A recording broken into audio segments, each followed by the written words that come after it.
Oh, and there I am. Just trying to tear down the stuff from last night. Gotta get it set up for this. Let's see.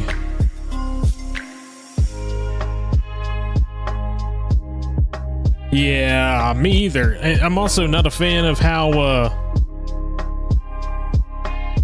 almost every single call went George's way.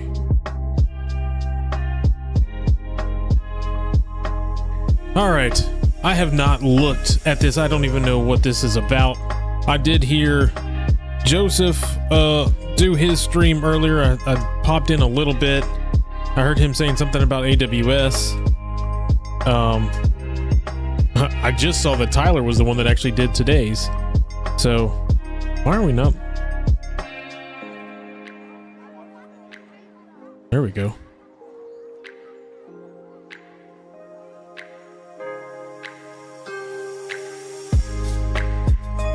Go full screen on this. See if we can't get logged in. I heard somebody say this is a long one, but I have, like I said, I got no clue what we're doing today. So we'll find out.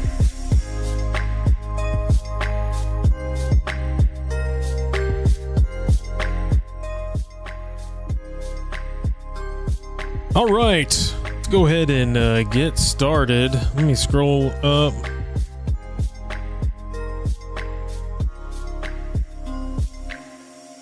Looks like we got a big long poem. I'm not going to read that poem. It says, "Oh no, I'm speaking in CloudTrail." So story, we've got a big poem here. We've got, looks like we got some books. The Princess and the PCAP. Oh, are we gonna look at PCAPs? All right, let's read and find out what today is about. Monitoring in AWS environment. Care for Ware's infrastructure runs in the cloud, so they choose AWS as their cloud service provider. Instead of their workloads running on a physical machine on-prem, they run on virtualized. Whew, can't even read it. Virtualized instances in the cloud. These instances are in AWS called EC2 instances, or Amazon Elastic Compute Cloud. A few members of the Wareville SOC aren't used to log analysis on the cloud, and they want a change. And with a change of environment comes a change of tools and services needed to perform their duties. Their duties at this time are to help Care4Wares figure out what has happened to all the charity funds, and to do so, they will need to learn about AWS service called CloudWatch. All right, interesting. So it sounds like we are going to dive into AWS services, which is good because I know very little about AWS cloud services, so I'll learn something tonight with everybody. All right, so CloudWatch. AWS CloudWatch is a monitoring and observability platform that gives us greater insight into our AWS environment for monitoring applications at multiple levels. CloudWatch provides functionalities such as the monitoring of systems and application metrics and the configuration of alarms. Okay. I don't want to sit here and read everything to you guys. Running an application in a cloud environment can mean leveraging lots of different services. Yep. So yeah, everybody deals with cloud now. So, you know, there's a lot of different things within the cloud. This translates to logs being generated at a lot of different sources. CloudWatch logs make it easy for the user to access, monitor, and store the logs from these services. A CloudWatch agent must be installed. Okay, so this, what CloudWatch sounds like is CloudWatch sounds like it might be AWS's SIM, or like almost like a syslog or something along those lines. A key feature of CloudWatch logs is that it will help the Wareville SOC squad and us make sense of what happened to their environment. Query logs. Okay, so you can filter. Yeah, so it sounds like CloudWatch is a SIM. So log events. A log event is, okay, we know what log events are. Log streams are collections of log events. Log groups are a collection of log streams. So log streams are collected into a log group. when logically it makes sense. For example, if the same service is running across multiple hosts. All right. CloudTrail. CloudWatch can track infrastructure and application performance. But what if you want to monitor what if you want to monitor actions in your AWS environment? These would be tracked using another service called CloudTrail. All right. Actions can be those taken by a user, a role, or AWS service and recorded in events. AWS CloudTrail, essentially any action the user takes or service will be captured and stored. Awesome. So yeah, we're basically talking about a SIM here. Always on, so CloudTrail is enabled by default for all users. Great. JSON formatted, so it sounds like it's running in JSON. You have event history. When users access CloudTrail, they will see an option, event history. Event history is a record of the actions that have taken place over the last 90 days. These records are queryable and can be filtered on attributes such as a resource type. So then we've got trails. The above mentioned event history can be thought of as a default trail, including out of the box. However, users can define custom trails to capture specific actions, which is useful. Okay, deliverable. As mentioned, CloudWatch can be used as a single access point for logs generated. All right. So we're getting a whole backstory here. What in the world is going on? Yeah, I am from Alabama, and of course a Bama fan, but I'm always against Auburn and Georgia. Oh, hey, the next game's gonna be crazy. That's why I want to kind of get this done. Is Clemson gonna beat SMU? Who knows? We'll see. All right, intro to JQ. What is JQ? Earlier it was mentioned that CloudTrail logs were JSON formatted.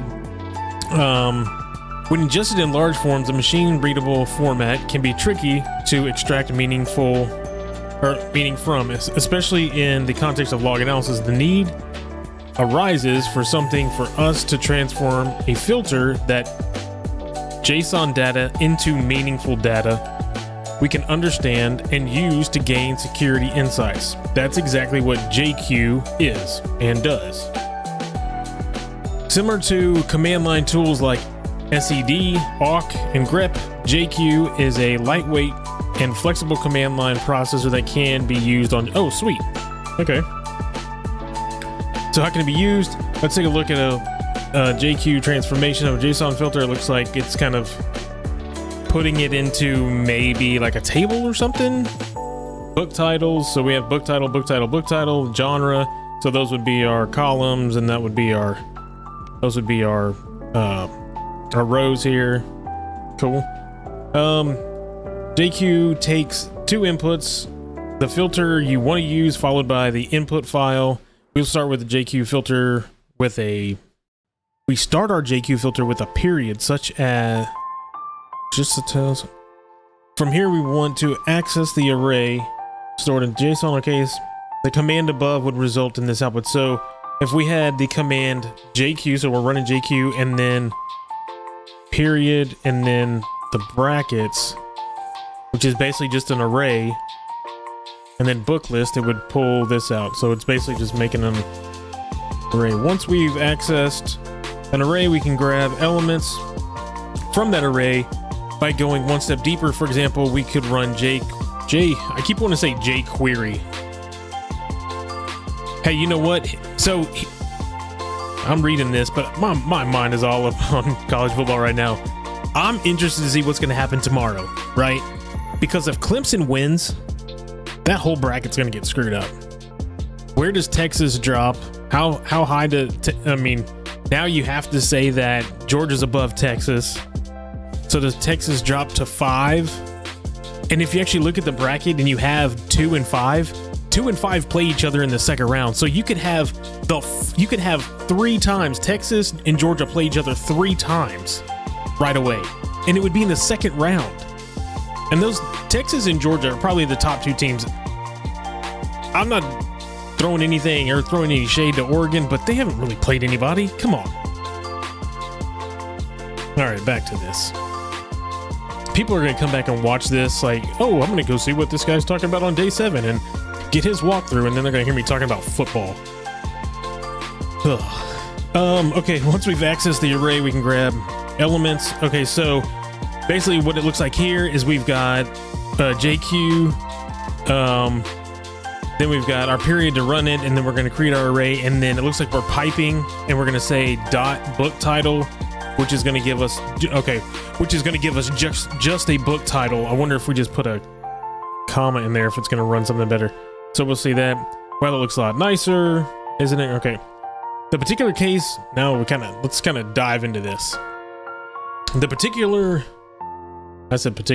peculiar case of Care for Ware's dry funds. Like, it sounds like somebody stole some money from somebody. All right. Now that we have refreshed our knowledge on AWS CloudTrail and JQ alongside McSkidy, let's investigate this peculiar case of dry funds. The responsible where for Care for Ware's charity drive gave us the following information regarding the incident. All right. So we sent out a link on the 28th of November to everyone in our network that points to a flyer with all the details for our charity. The details included an account number to receive the donations. Okay.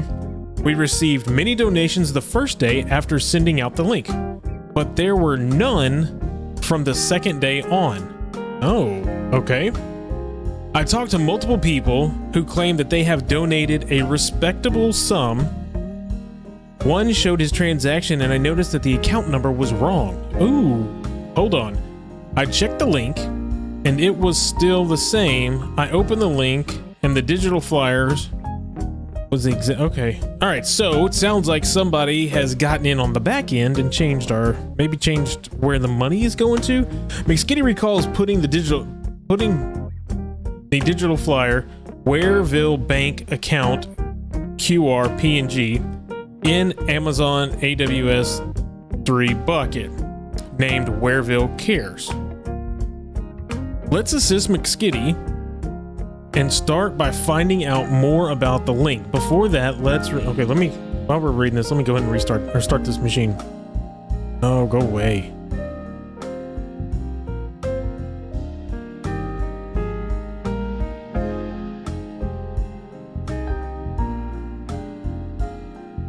I hate that it does that. When you start the machine, then it puts you all the way back at the top.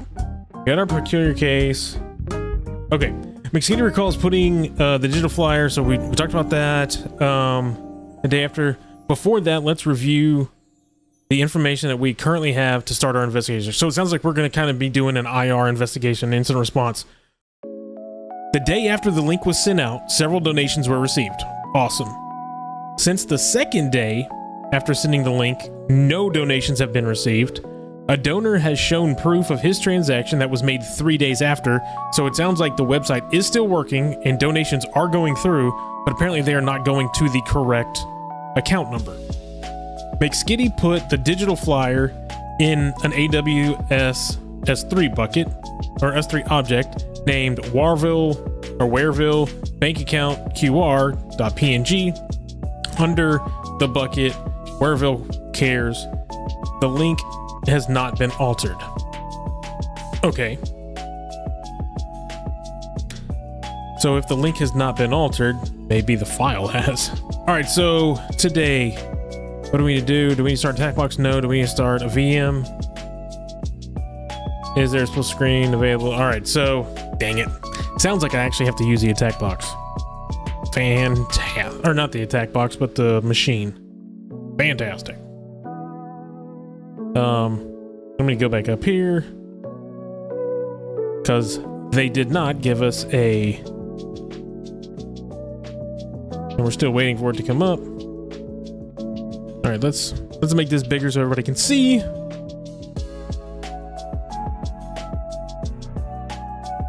And we're gonna put a full screen on here.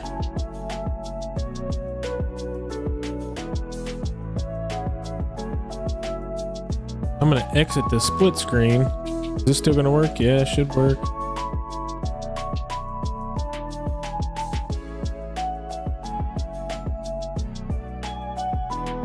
There we go. Trying to get this thing to... It doesn't want to do it. Well, whatever. All right. So that's our box. Now we get get the ability to scroll all the way back down now. Again. We got our peculiar case, so we know what we're doing. All right. Glitch did it. Of course, Glitch always does it. I can guarantee you we know by now that Glitch is not doing the bad stuff. It is Mayor Malware, but he keeps signing everything with Glitch. So let's check out what's going on here. Let's examine the CloudTrail logs related to Warville's care for the S3 bucket, which, for a quick example, a typical S3 log looks like this. All right, so we've got event version, user identity, the type, I am user, principal, their account name, their access, there's their username. Okay, username.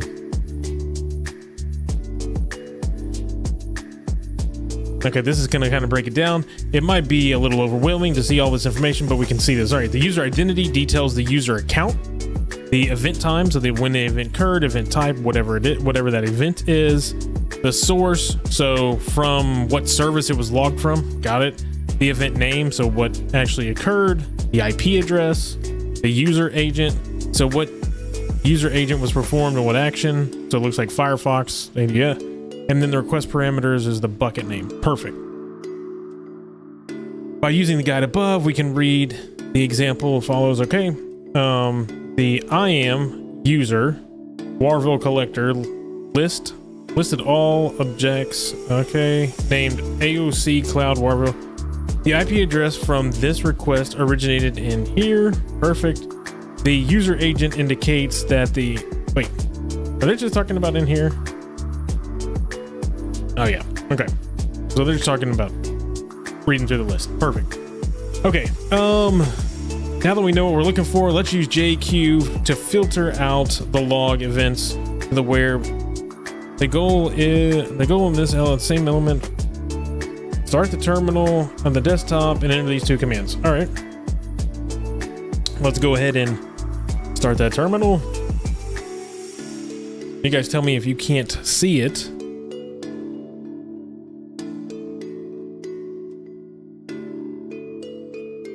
I'm trying to make this bigger. That's not making it bigger.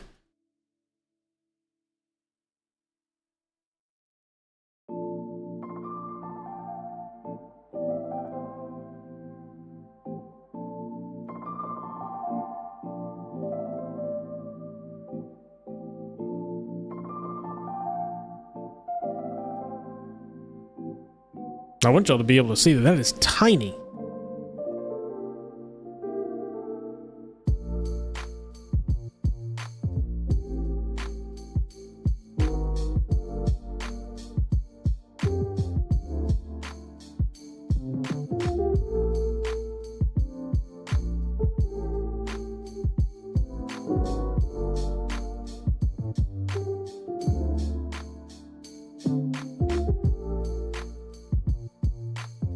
Where?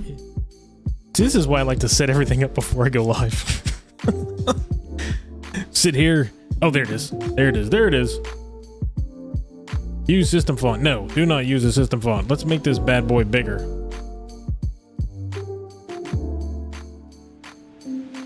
Let's make it like 24. Select. There we go. All right, now y'all can see. Perfect. All right. So what do we got here? We need to go to CD. You know what? I bet the split screen is probably going to be best. Damn it. Actually, you know what? I'll split my own screen. Screw it. All right, CD.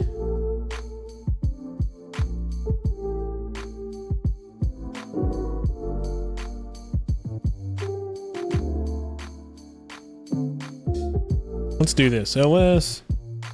There we go. CD. What the hell? Come on. Can't type. I can't type. I've got a brain fog going on.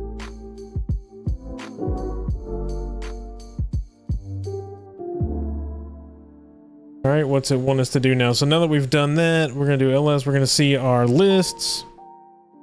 Let's see, with the command above, we initially changed, we changed our directory. As you can see, 2 files are inside it. But now we need to focus on CloudTrail for the investigation. Now let's start our investigation for the CloudTrails. All right, so it sounds like I need to copy this whole thing.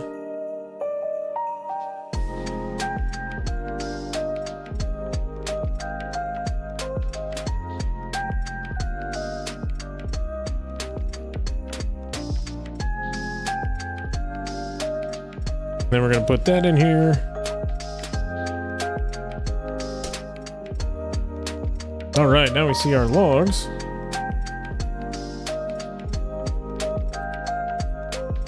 So now that we have our logs, now what is it? Let's do a quick breakdown. So JQR filter. So the R flag tells the query that the output results are going to be in raw. Okay, nice. Note that the filter section is enclosed with single quotes. Perfect. The last part of the command accepts the input file. So our input file, that's our actual input file. We're looking at just the records, right? This instructs jQuery to parse the events in the records container element. The records field is at the top of the element in the JSON format. Okay, all right. As you can see, the command output, we were able to trim down some of the results since all of the entries are from the S3 bucket. However, it's still a bit overwhelming, which it is. Let's look at that again.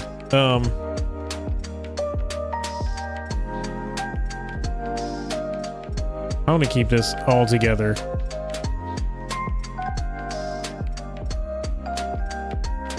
Oh my God, that's really big. We'll fix that, but this will make it a lot easier to do, and we can keep up with everything. Perfect.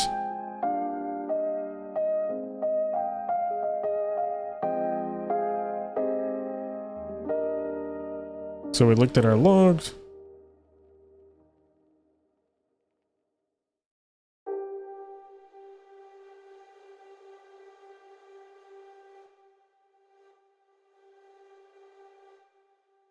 Okay, so here's our logs. Now let's change this.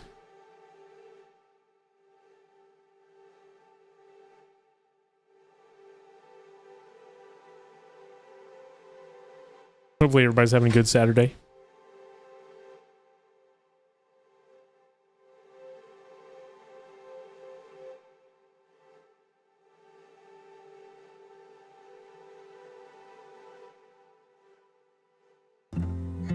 Why did this not change?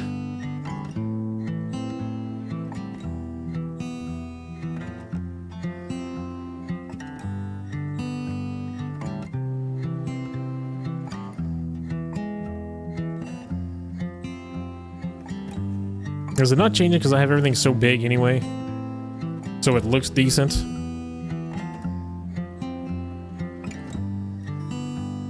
Yep, that's what it is. All right.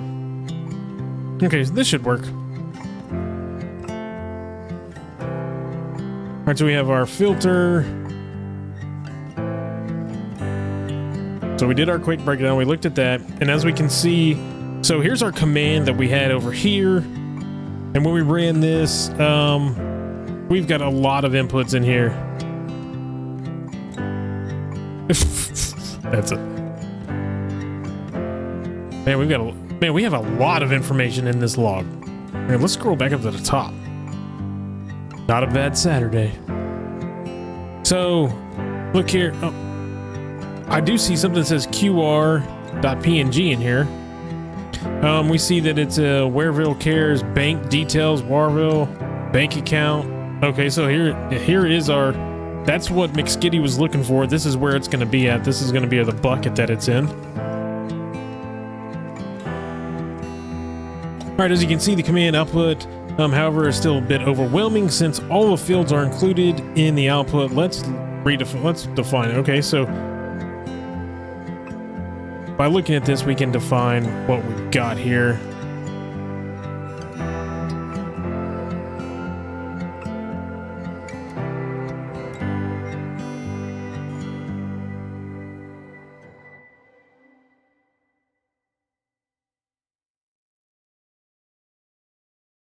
And we're going to paste into here because this is a big long. And let's see what we got here. So let's look at this real quick to identify what we got going on here. Close. So it looks like on here, before I hit go, it looks like we once again we're running our query. We're doing our output in raw. We're doing all records, and then we're doing a select statement. So we're selecting the bucket, and it looks like our parameters are gonna be the bucket name. So we saw the bucket name in here, right here, right? So this is our bucket name, or right here. That's our bucket name. Then we want event times, the event name, the user identity of the event. It looks like we're going to put a new line in here. We're going to request the parameters of the bucket right here. We're going to get our keys, and it looks like we're going to get an IP address as well. All right, perfect. Let's hit enter and find out what's happening. And there we go. So now we've got a better list. This is extremely readable now. So it looks like we got time frames. So in here now we have time of when it happened. We have the object. We have, looks like a username. Is this the bucket? This is going to be the bucket name. This is going to be the object. Or request parameters key. Is that a key? And then our IP address. And then our IP address. 5394. Okay, we're getting there. We're breaking it down. Rainy and cold here. Spent most of the day studying for Sec Plus. Fantastic. Been a good day though. And same thing here. It's been rainy and cold here. I'm in Houston. I was out most of the day and it was like in the 40s. It was like 46, 45, 46 while I was out. And then by the time I got back home, it had gotten up to 49. But I think we're supposed to be close back up to 80s or something towards the beginning of the week, and then another plummet down into I'm gonna move myself down here. You know what? Here's what I'm gonna do. I am going to, because I think right there kind of in the way of everybody. So if I do this, y'all tell me what you think of this. What if I take myself and I move myself up here? That might be a little bit better. We'll try that out for now. That way I've got big there, and then if I start blocking stuff, then boom. All right. So yeah, our logs look a little bit better now. They're a lot more readable. When we're running logs, we don't necessarily need every single piece of information in there. We need stuff that's relevant for us. So as you can see, we have appended another pipe. So we put a pipe in. Where's this pipe? Oh, right here. So as you can see, it says, as you can see, so we had a pipe here, right? And then it looks like we've added another pipe right here on an output. Perfect. As you can see, we added another pipe for previous. Let's discuss this quickly. I think we've already talked about this. The pipe filters everything out. Now it includes event time, event name, user identity. The defined keys are enclosed with square brackets. Got it. And that's to process and create the array. So that is creating this array right here. So it's creating all of those individual ones. Note that the NA is included purely for formatting reasons. This means that if the defined key does not have a value, it will not, or it will display NA. Okay, awesome. What's Rhonda saying? I think our head of Davis said, well, it was cold here this morning, and it was 27. The power went down around 1:30 and was out for most of. Holy smokes, that would suck. Oh, but you got a Generac. There you go. All good. Okay, as you can see the results, we focused on notable items, but our initial goal is to render the output in a table and make it a little bit more digestible. Okay, so now we want to put it into a table. So let's copy this.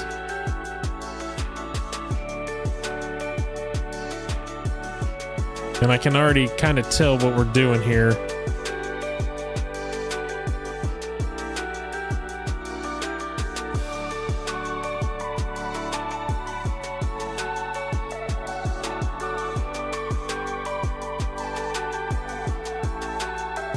So let's look at this before we hit it.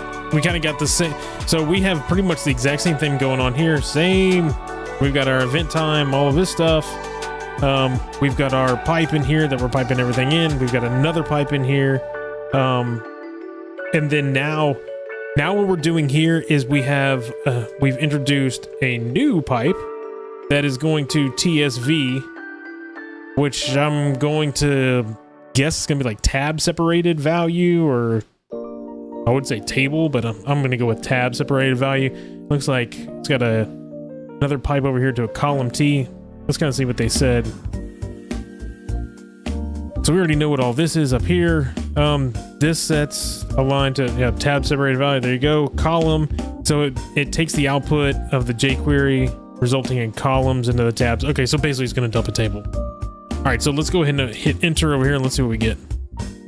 All right, now because I have big fat text in here, it's kind of messed up, but we can see our tabs here. So we have column 1 is the event time, column 2 is the event name, then we've got username and bucket name. So, and then we've got key and source IP address. All right, so here's our time. That's our time. It's probably easier to do it like this. So here is our time. This is our event. So we listed objects. The person that listed them was Glitch. The bucket name was Warville Cares for Wars. It looks like an A, so it looks like our key. We had no key in here.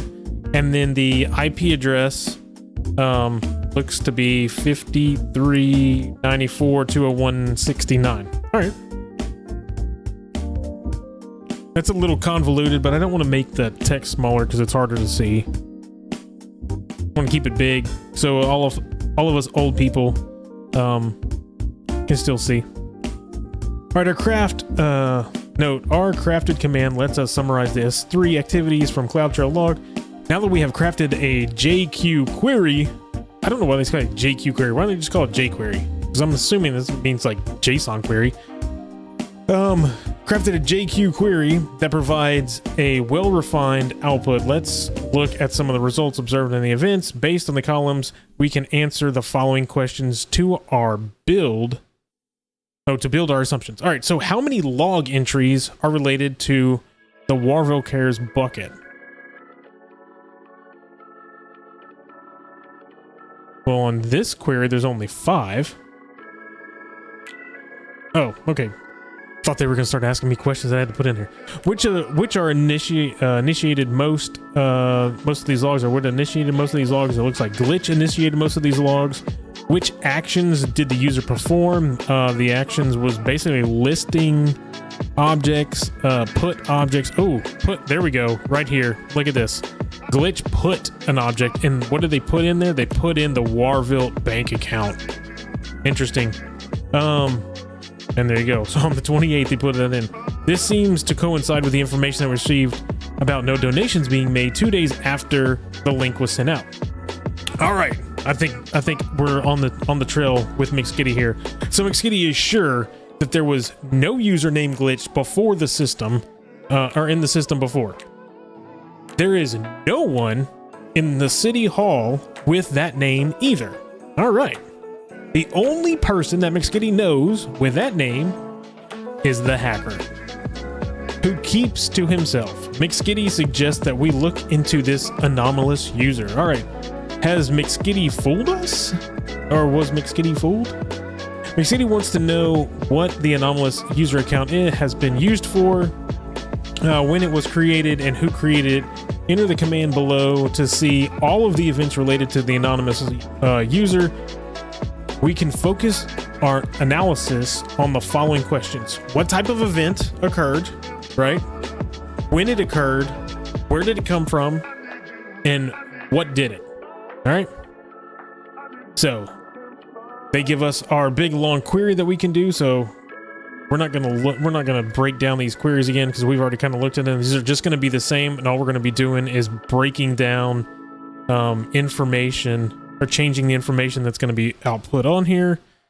So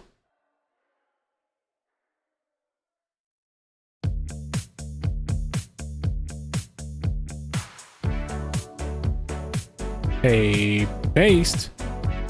Oh, come on.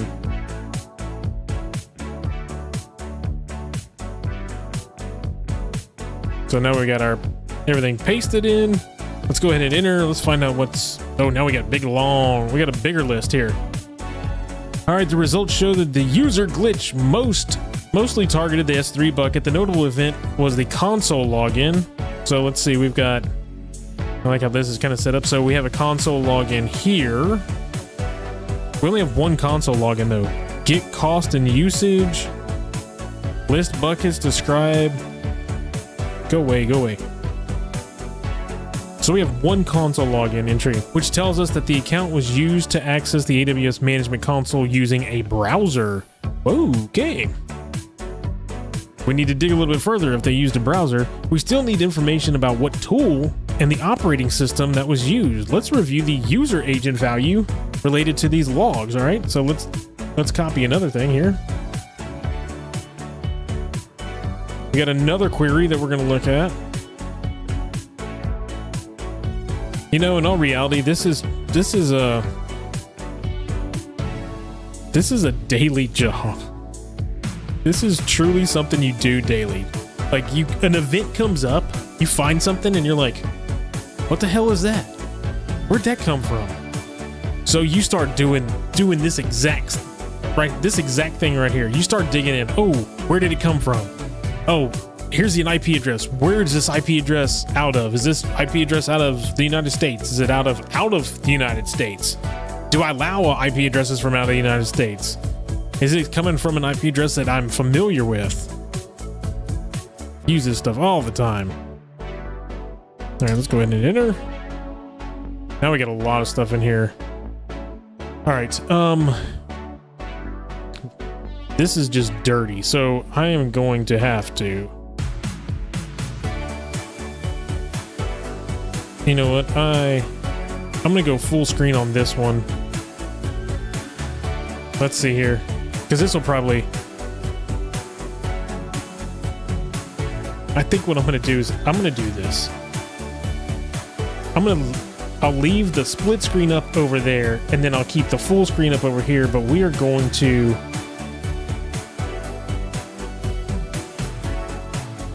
update. Wait.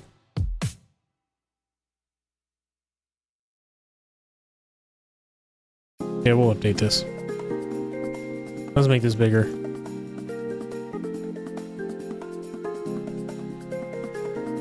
Okay. Do up. Gives us a little bit more. This will be all gross and nasty, but whatever. I'm not going to worry about it. I can just put the copy in here. All right, so there are two user agent values included in all of the logs related to glitch. Okay. One of the user value logs, we have an S3 console, so that's logged into the console, and it looks like AWS internal 3, AWS software development kit, Java. It looks like Linux, right? So it looks like a Linux box. Oracle company. All right. This is the user agent on the console. And then it looks like we've got Mozilla, and then we've got a Macintosh. So the user agent string provides us with two pieces of interesting information. The anomalous account uses a Google Chrome browser. Okay, let's go back and look at this.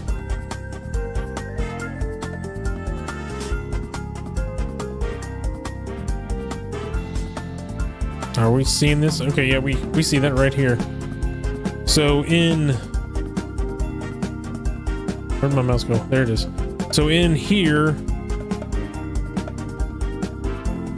all the way through here. We have WebKit, Linux, WebKit.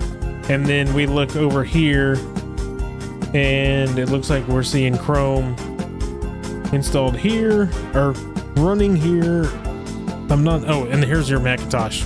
So here's Macintosh right here. So the user is using a Macintosh Intel. It looks like Mac version 1015. This is an old Mac. All right, an experienced attacker can forge these values, but we should not dismiss the information. It can be valuable when comparing different login entries for the same user, but we'll park that current information. All right, the next interesting event to look for is who created this anomalous user account.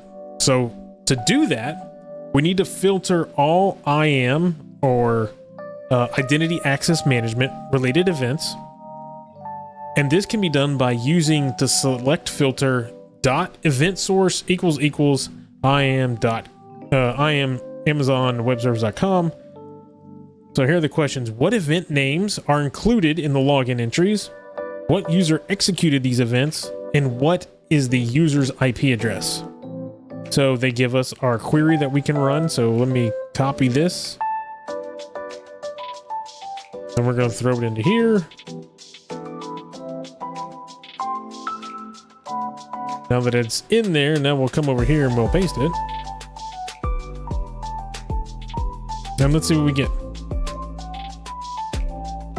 Now we get a nice, pretty little output here. So all of our identity access management event source is showing, here's our events, our listing policies.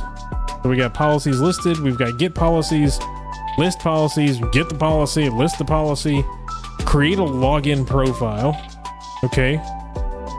The username is McSkidy that's doing this though. McSkidy created a login profile, attached the user policy, looks at everything, creates a user here. Time frame. Let's look at our time frame here. So 15/21/35, 15/21. All these logs happen in seconds. This looks like a script was run. Okay. This is funny because I'm actually doing this as though because I have not looked at this room. I'm doing this as though I'm doing it in a daily thing of like, hey, I'm actually going through all this. All right, based on the results, there are many list policy events. Yeah. By ignoring these events, it seems that the most significant activity is about the user McSkidy invoking a CreateUser. Yep, that's what we saw. And consequently invoking an AttachUserPolicy action. The source IP address, where all these were made from, was 53.94.201.69. Remember, that is the same IP address of the anonymous user glitch. Interesting. Let's have a more detailed look at the events related to the CreateUser action. Okay, so let's just look at our CreateUser.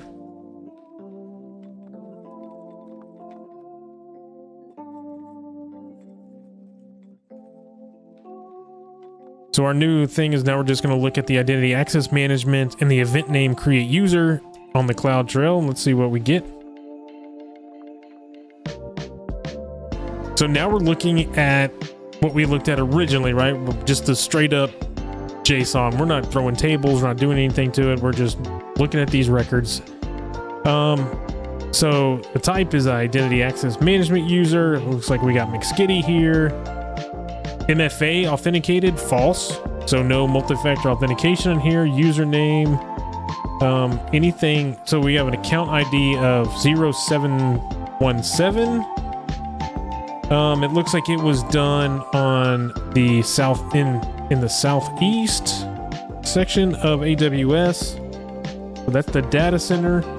This is a CreateUser, but the user agent that was logged in to create it was a MacBook on using Chrome, and the username was glitch. So now, wait a second. Oh, they created a user. Okay, so McSkidy, and this is what this is saying. McSkidy logged in. Let me get my marker here. Let's go to red. So we've got McSkidy logs in with no MFA, so 0 MFA. So McSkidy's logged in, and then a user is created. We got a create user, and we created glitch. But let me back this out. So we created glitch, and it's from a machine, from a MacBook. So what we need to do is we need to talk to McSkidy and find out, does McSkidy log in with a MacBook? And is that McSkidy's IP address? That's how we can kind of break this down. Copy pasta. Yeah, there's a lot of copy pasta in this one for sure. But you know what? So like I forget it was last night or night before last, a lot of these things, a lot of these queries and stuff, that's what they end up being, right? You take those, you get a good query that you like when you're doing this type of incident response or so forth. When you're actually digging into logs, you find queries that are relevant to you, and you basically copy and save those bad boys over there, and then all you gotta do is just change usernames or change functions within them. I do that a lot. I've got a lot of those. So the username glitch was created. Oh wait, and it was added to. Was it added to the management group? So now glitch is a manager. All right. Let's see what we got here. Based on the parameters of the output, we see that the user McSkidy who created an anomalous account, we need to know what permissions the anomalous user has. It could be devastating if it has access to our whole environment. We need to filter the AttachUserPolicy event to uncover the permissions set within a new.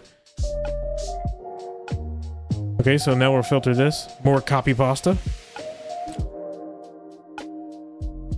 But it sounds like it. I mean, from what we saw over here, it looked pretty much.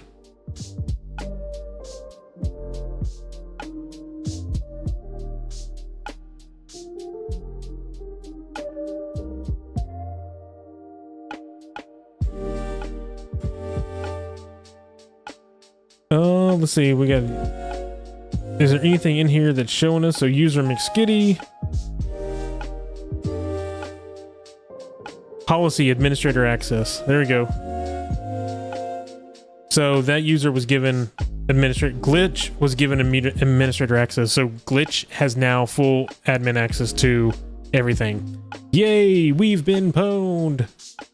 All right, McSkidy is baffled by these results. She knows that she did not create an anomalous user and did not assign the privileged access. She also doesn't recognize the IP addresses involved in the events, and she does not own a Mac, or she does not use Mac OS. All right, so now we are on to something. She only uses a Windows machine. All this information is different to the typical IP address and the machine used by McSkidy, so she wants to prove her innocence and asks to continue the investigation. And you know what? Logs don't lie. That's a fact, and that's why you should log everything. Make sure you have good logs. McSkidy suggests looking closely at the IP addresses and the operating systems related to all these anomalous events. All right, so let's do that. So they've given us some more. Now we have a new, come on down, new query. So we'll put that query in here and let's run this query. Big long query. And we've got a lot of events in here. So let's kind of look at these and see if we can figure out what they're going to want us to do. First of all, what I want to do is look at the time frames in here. Looks like the time frames are not specifically in order. Looks like everything happened around. Oh, this stuff happened way. Whoa, wait a second. We have a new person in here. Mayor Malware has logged in, and look, it looks like Mayor Malware is logged in at the same from this IP address. Okay, hold on a second. So 11, 24, 26, 28, 23, 22. So on the 22nd, here we go. 11/22, we had a sign in to AWS. And this sign in, so we had a sign in here to AWS on 11/22 at 11 o'clock in the morning by Mayor Malware. On the 23rd, we have the same thing. We have Mayor Malware again. Oop. We have Mayor Malware once again logging in on the 23rd, on the 24th, 25th, and 26th. Looks like Mayor Malware is doing something. What's up, Angular? How's it going? So Mayor Malware is definitely doing something here. So 26, and we saw, what was part of the story? The 28th was when everything went live and then it went away after? Or the 26th it went live and then everything went... But we also have Mayor Malware again here. So we've got, so, all right. This is interesting. What's it going to say here? Based on the output, we've got 3 user accounts, McSkidy, Glitch, and Mayor Malware. They were all accessed from the same IP address. The next step is to check each user and see if they always work from that IP address. Perfect. That's what my next thing was going to be. All right, let's focus on each of the users and see if they always work from that IP address, or enter the command below, replace the placeholder with the username. All right, let's do this.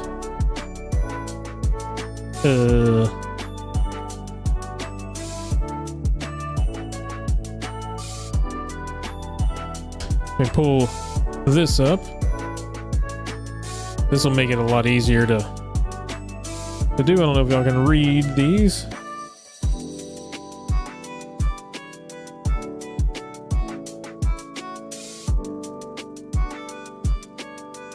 And we'll just leave it in plain text. Get another one here.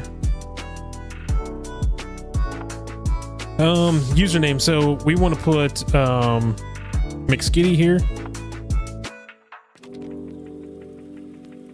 We want to put Glitch, and we want to put Mayor _ Malware. All right, let's check out McSkidy first.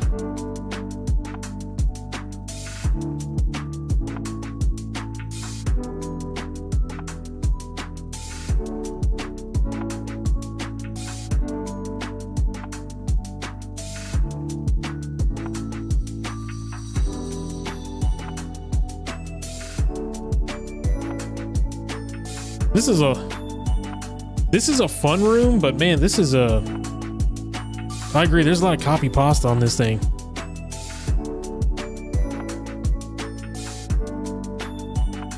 What did we miss? Username.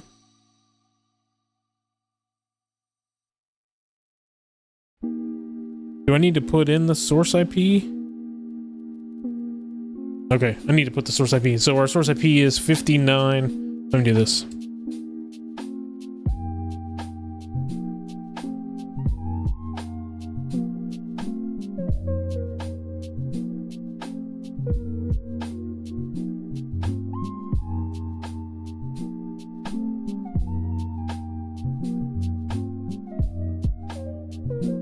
This is a long room.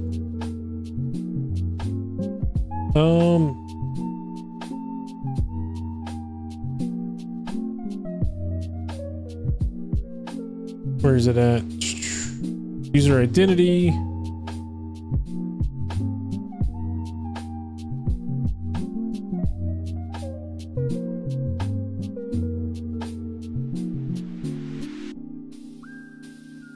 Why am I missing it? I know there's a spot I need to put the source IP address. Can't go there. Hold on a second.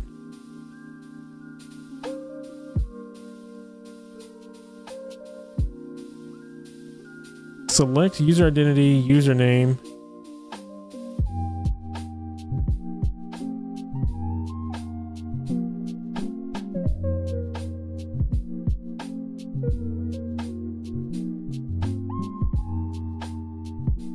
Did I type the name wrong? Oh, I typed the name wrong. Shit. I put 2 Ds. I gave it a double D instead of a single D. All right.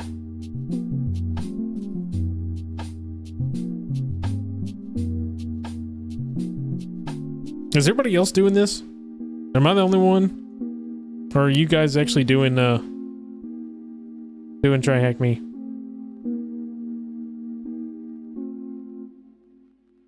Tell me I'm not the only one.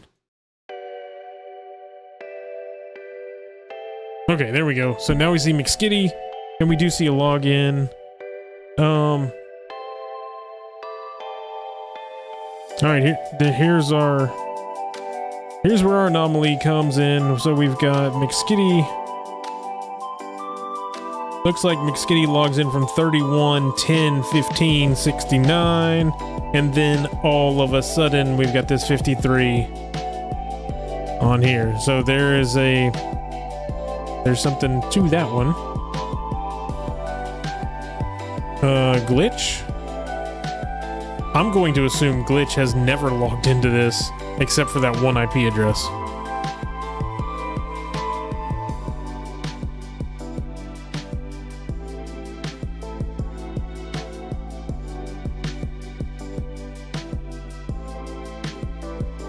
So Glitch's IP 59, 53, 53, 53, 53, AWS internal. Okay, so that means they were in there. Oh, Git storage lens dashboard. All right, so Glitch has never logged in from anything but that IP address. And what about old Mayor Malware? Mayor Malware, what you got for us, brother?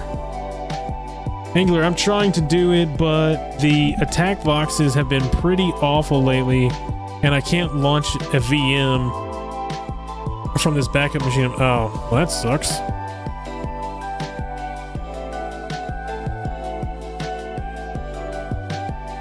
Oh, sweet. Awesome, awesome. So that means you already know all the answers to this. And it looks like we've got our same IP address. So that IP address is only being used by either Glitch or Mayor Malware. So there's our placeholder. While gathering the information for the user, we can focus on the investigation. In which IP address each user typically logs into, which OS. We've got all of that. Based on the results, we've proven that McSkidy used a different IP address before the unusual authentication was discovered.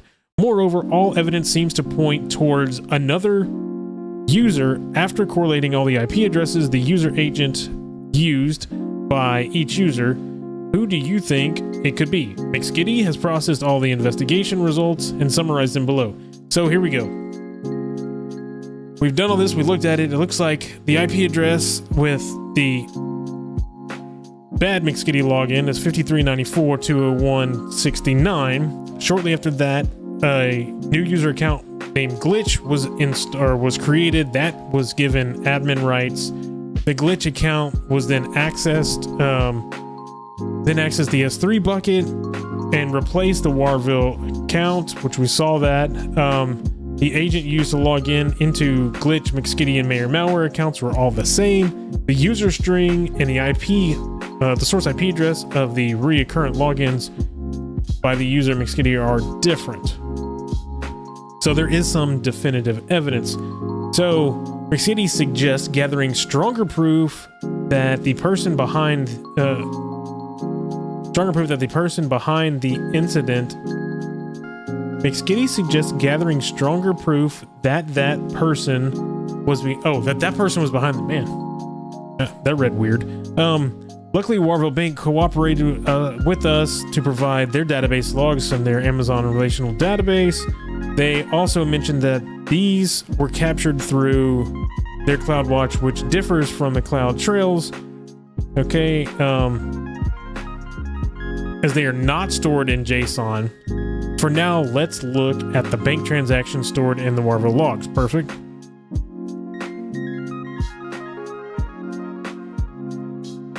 Yeah, so did you do it like right as it came out? Because this is one of the reasons why I like to do it late at night, because as soon as it pops out, man, everybody jumps on there. Number one. Like, so I'm assuming I believe that Try Hack Me runs off of AWS, but still.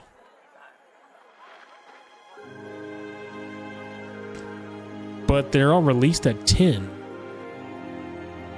Central Time. But I mean, if you're getting on then, I mean, that's fine. But I would assume a lot of people are hopping on. I mean, if you're getting on then, that's probably when everybody else is getting on too. Okay, since the log entries are different than the log counts, according to her, we can use the following command to show.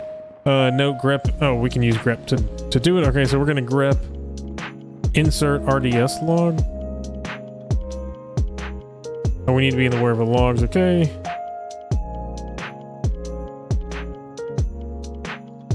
Copy pasta. I don't know if I should clear this screen or not. I don't know what I'm gonna need afterwards.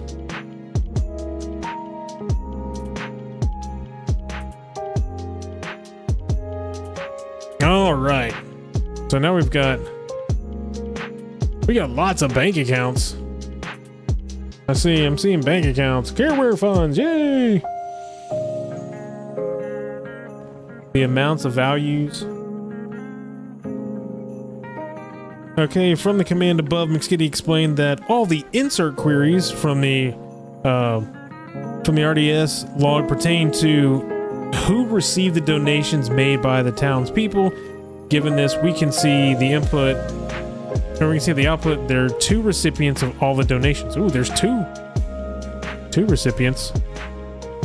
Did I miss something? I thought I saw all careware funds. All right. Careware into Warville bank transactions. Oh! Todd Goodwin with the subscription just exploded everything all over the screen. So we got Warville bank accounts. Do I see anything different? Oh, here it is. I was like, what am I missing? So we got careware funds, and then we have Mayor Malware. All right, so it looks like Mayor Malware tried to do a little man in the middle and start taking this cash out of the bank. So whenever somebody gave money, it went to Mayor Malware. Given this, we can see the output of the 2 recipient donations redacted for brevity. As shown above, the careware funds received all the donations until it changed into a different account at a specific time. The logs also reveal who received those donations. The account owner's name. I'll give the account owner's name. With all these findings, McSkidy confirmed that the assumptions made during the investigation of the S3 bucket, since the sudden change to the bank account details has reflected this into the database logs, the time of events collected by McSkidy explains this.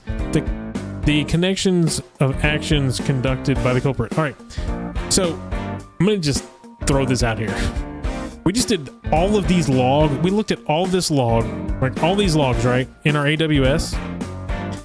When in all reality, all we really need to do is call the bank and say, "Hey, can you give me transaction logs that have gone into my bank account or for this thing?" And it would have shown right away that everything was going to ours, and then it all of a sudden went to Mayor Malware. And we would not have been spinning our wheels and looking through all these logs. Just a thought. In real life, if you have the ability to cut a corner when it comes to all these logs to actually find something, then go do it. Like, hey, if you can realize, hey, if I go call the bank and get the information, then I might be able to not spend 4 days searching through logs. All right, I'm off my soapbox. So as shown, All right, so now we've got our questions. What is the other activity made by the user glitch aside from list object action? All right, well, let's go back up here and let's see. Hopefully.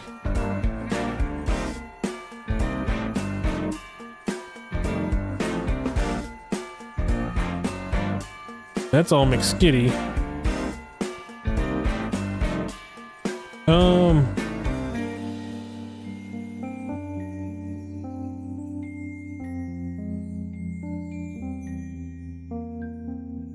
Oh, we got a put object.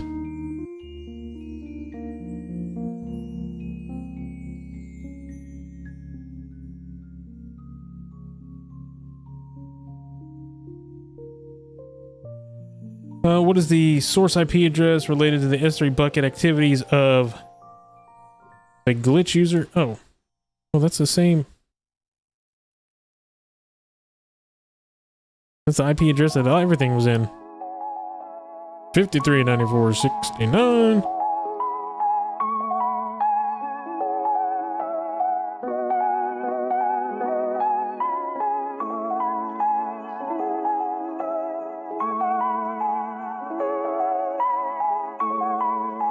Whoop, whoop.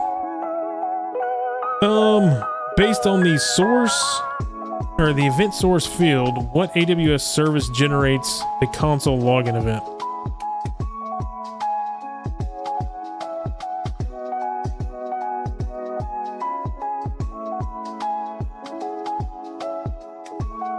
Sign in to Amazon AWS.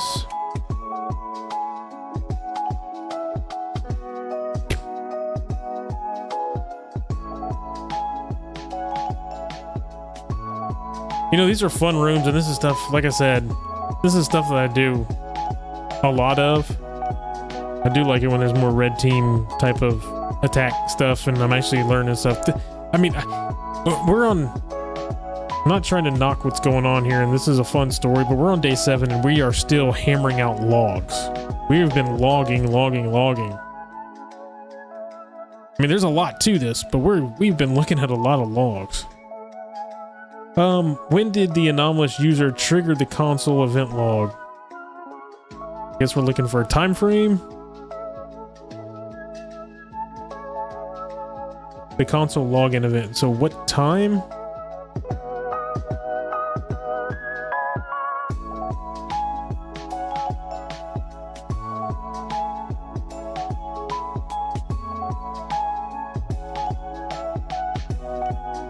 I'm gonna go with this one, and we'll see if this is the right one. I would assume so.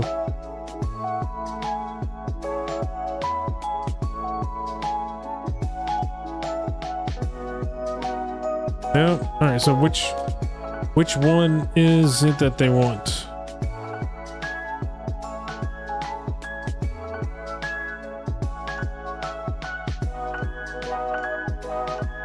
That's the 28th. That's 18.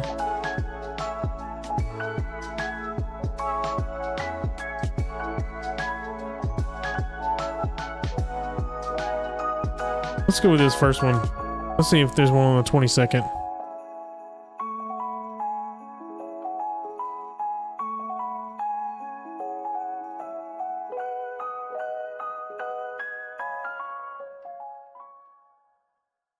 There's like a whole bunch of these. When did the anomalous user trigger the console event? There's a shit ton of these logins. That's 51. Oh, Todd's saying 54. All right, which one's 54? That's 51. Oh, they're wanting this one? Oh, there's. I guess they're saying that it's the glitch. I gotcha. That's what they're looking for.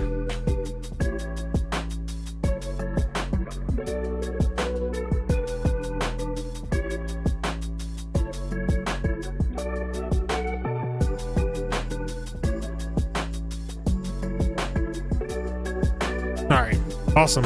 Gracias on that one. All right. What is the name of the user that was created by McSkidy? Okay, well, that was easy. Glitch. What type of access was given to the,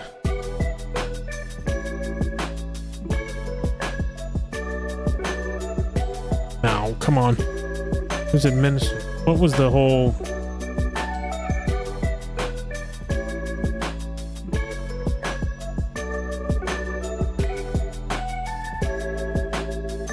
Now I'm gonna have to find that damn... Which query?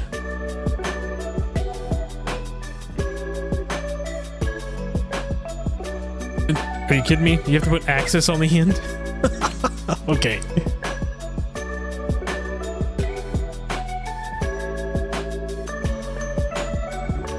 Those are the kind of things like they should put in here.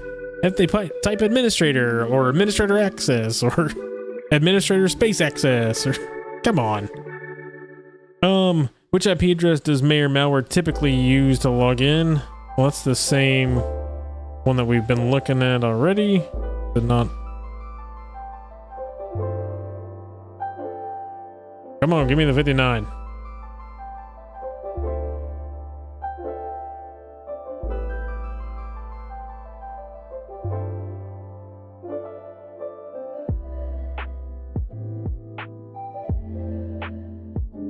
What is McSkidy's actual IP address? Oh.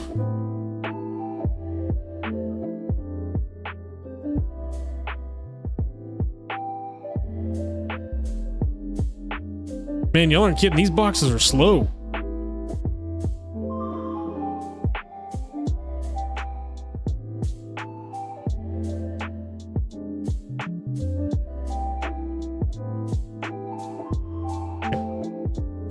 Keep scrolling, scrolling, scrolling.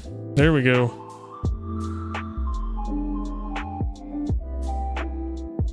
Oh, come on. All right, hold on. We can pull this up. Let's do this.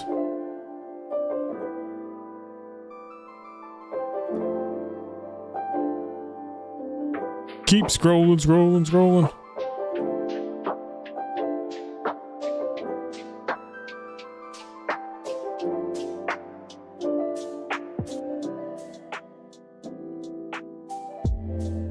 I knew it.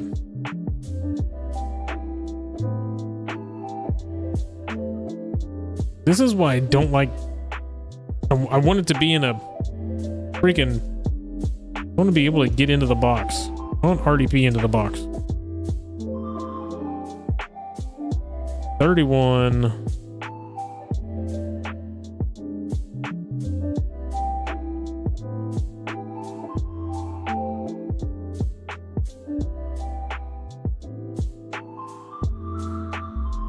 What is the bank account number owned by Mayor Malware? All right. Go back up here.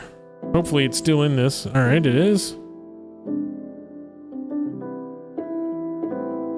We got account number 2394. Nope. That's not going to be it. It's going to be 8 long. Oh, it's this whole thing. Got it. 2394.6. We had a 4 at the end. That's fine.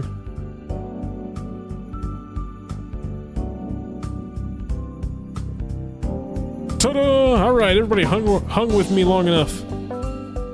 We finished. All right, it says if you want to learn more about log analysis, check out the log universe room. The log universe. All right, yay!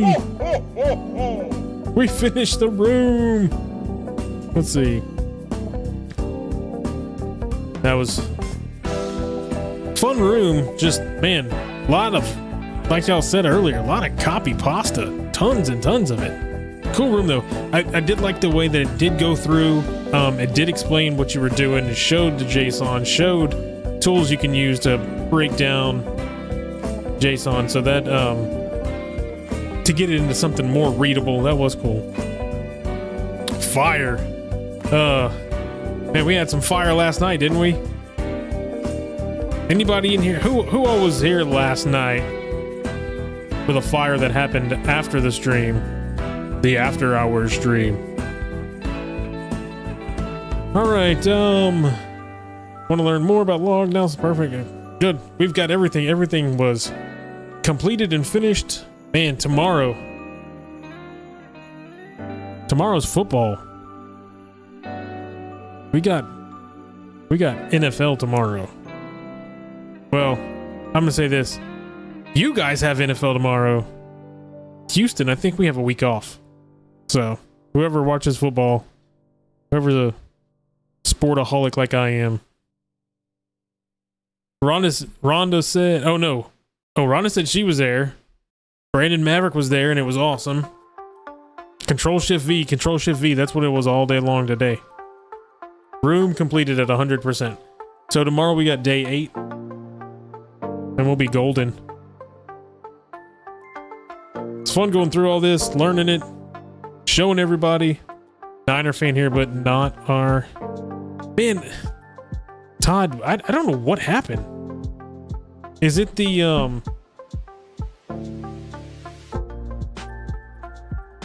trying to think of the last name, coach's last name. Why can I think of Shanahan? Kyle. So Shanahan was here. Well, dude, McCaffrey. I feel for that guy. He got back and then freaking. Have you heard? Did he tear his MCL or maybe his ACL? I hadn't heard whether or not what he tore. It didn't look good. Madden curse. Who's on Madden? Who's on Madden from San Francisco? Is McCaffrey on Madden? Don't tell me McCaffrey's on Madden. That was PCL tear.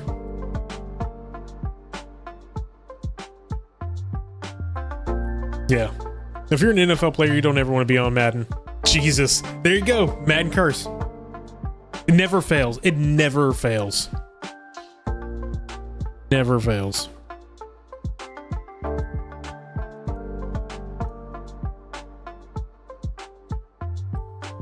All right, everybody. Let me get on out of here.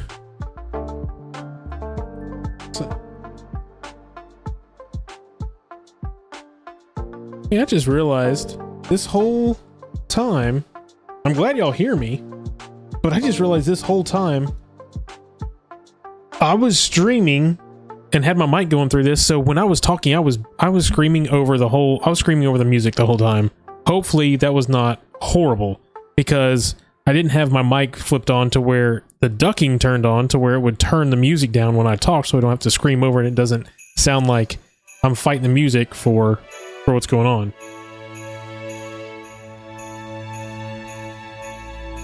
Sports Illustrated too. Yeah. All right, it is close to 8:30. I am going to bug out, as they would say in Top Gun. I'm going to bug out, and I'll be back tomorrow. And hopefully everybody has a great rest of the night, and I'll see you guys tomorrow. Have a good one. Bye.